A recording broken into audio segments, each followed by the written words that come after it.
This is the Rolls-Royce Phantom Drophead Coupe. This car is pretty much everything you would expect from a convertible that costs $500,000. It's really big, it's really powerful, and it's really luxurious. In fact, it's one of the best riding cars that we've ever driven here at Car and Driver. But there are a few things about this car that you might not expect. You might not expect just how big it really is. This car is so big that it even makes a tall guy like me look pretty short. I'm almost 6'2", but standing next to this car, you might think I was about 5 feet tall. This car is not just big, it's got a lot of really unique features that you don't find on any other car. This particular Phantom Drophead Coupe has a couple of really cool trim options. One is this two-tone hood. That's not silver paint. It may be hard to tell in the video and in photos. That's actually raw stainless steel, just treated with a plastic coating to keep it nice. But what you're seeing there is true brushed stainless steel.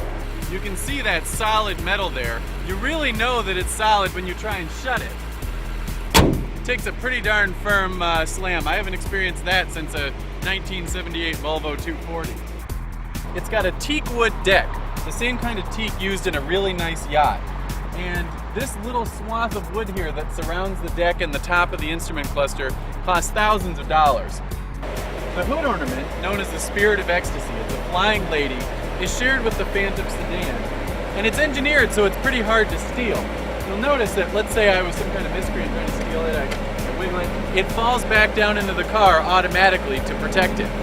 And if you see trouble coming, all you have to do is hit a button and the flying lady is safe. The other sure sign to the masses that you're driving something special are the R logos on the wheels. And as in the Phantom sedan, they stay level even when you're driving. The Phantom Drophead Coupe features what are called suicide doors. They're called that because in theory you could rip the door open while you were driving, barrel roll out of the car, and kill yourself. If I had this car, I don't think I'd be trying to kill myself. They look pretty cool.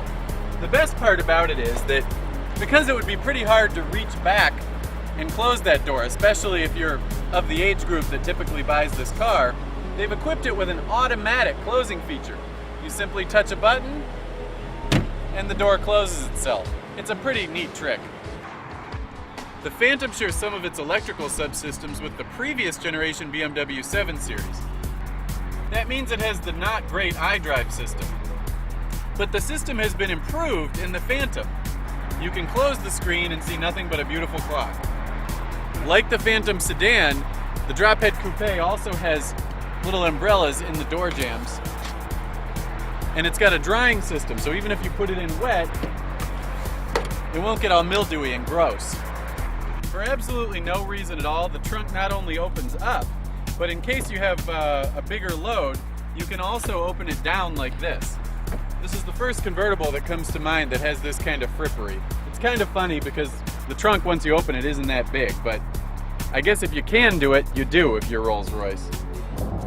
If there's one thing that makes the experience of driving a Phantom really unique, it's this gigantic, thin-rimmed steering wheel. There's really nothing else like it on a car today.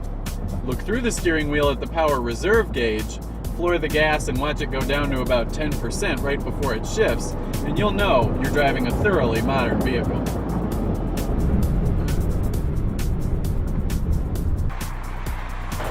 If there's one downside to this car, it's that it's so big and so fabulous that it has a tendency to make the driver look a little bit small behind the wheel.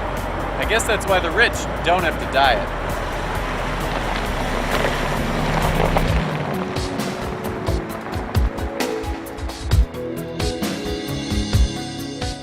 Pardon me, would you have any Grey Poupon? But of course.